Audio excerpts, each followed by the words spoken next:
Hello. তো আজকে এই রেসিপিটা দেখে কে কে বুঝতে পারছেন আমি জানি না যে এটা কিসের রেসিপি।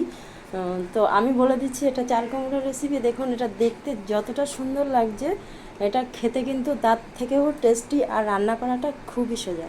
তো চলুন কথা না বাড়িয়ে দেখে নিই রেসিপিটা কিভাবে আমি করছি।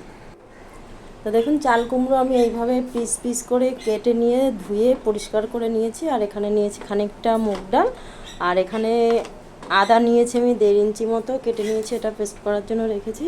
তো চাল কুমড়োটা দেখুন এইভাবে আমি স্পিনারে ঘষে ঘষে সুন্দরভাবে কুচিয়ে নেব। তো দেখুন এই যে এইভাবে করে আমি পুরো চাল কুমড়োটাকে কুড়িয়ে নিয়েছি। তো চাল কুমড়ো কিন্তু আমরা অনেক রকমভাবেই রান্না করে খেয়েছি, জানি না আপনারা কে কে খেয়েছেন এইভাবে রান্না করে। তো রান্নাটা যদি ভালো লাগে অবশ্যই কমেন্ট বক্সে আমাকে জানাবেন আপনারা কোথা থেকে কে রান্নাটা দেখছেন, আর এইভাবে আগে কখনো রান্না করে খেয়েছেন কিনা। তো কড়াইতে তেল দিয়ে দিয়েছি, আমি সর্ষের তেলে রান্নাটা করছি। দেখুন, খুব বেশি তেলও লাগে না রান্নাটা করতে, আমি অল্প পরিমাণেই একদম তেল দিয়েছি। আর এখানে ফোড়ন হিসাবে দিয়েছি 2টো তেজপাতা আর একটা শুকনো লঙ্কা, আর 5 ফোড়ন দিয়ে দিয়েছি।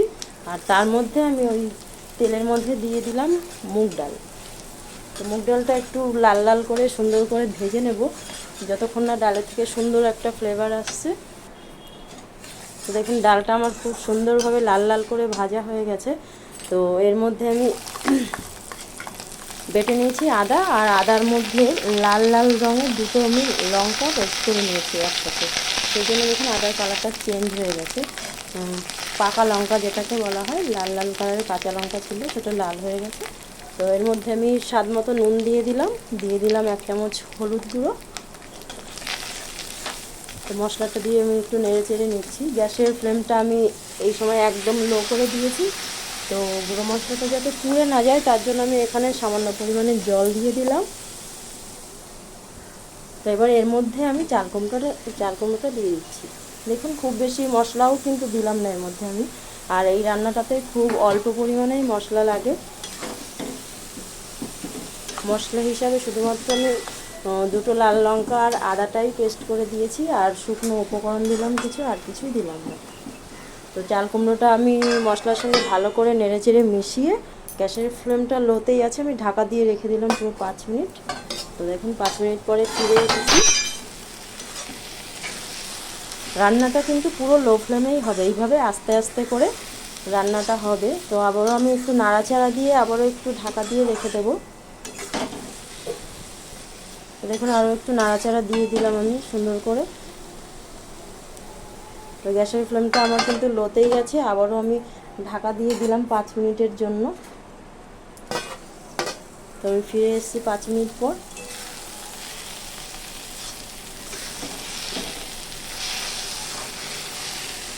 দেখুন রান্নাটা কিন্তু মোটামুটি হয়ে এসেছে। রান্নাটা করতে খুব বেশি সময়ও লাগে না, খুব তাড়াতাড়ি চটপট হয়ে যায় রান্নাটা।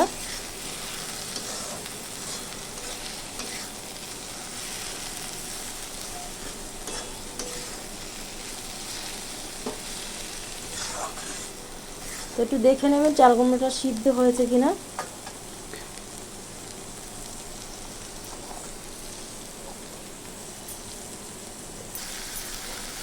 তো দেখুন রান্নাটা আমার কমপ্লিট এখানে। তো রান্নাটা হয়ে গেছে, এর মধ্যে আমি একটু সামান্য চিনি দিয়ে দিলাম। দেখুন চিনিটা কিন্তু আপনারা যারা মিষ্টি পছন্দ না করেন তারা স্কিপ করতে পারেন, কিন্তু চাল কুমড়োটা একটু মিষ্টি মিষ্টি লাগলে বেশ ভালো লাগে। টক জাতীয় যেহেতু চাল কুমড়োটা, একটু সামান্য মিষ্টি দিলে খুব ভালো লাগে। একটু চিনি দিয়ে আমি নাড়াচাড়া করে দিলাম, আপনারা যারা চিনি না খান নাও দিতে পারেন।